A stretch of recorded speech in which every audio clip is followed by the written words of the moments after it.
Hello everyone, in this video I'm going to show you how you can change the aspect ratio in Capcut PC. Alright, so select your video. If you want to change the aspect ratio, you can select the ratio right here. The button from the preview panel. So alright, you can change for the aspect ratio available here.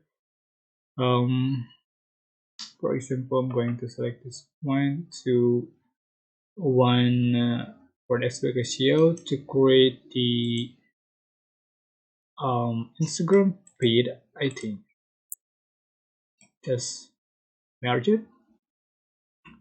so you can try another aspect ratio for the 5.x inch.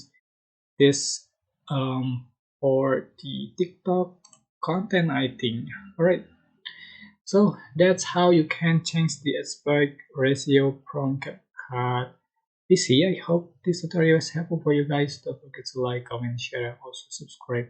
If you have any question, please leave in the comment section down below. So thank you so much for watching.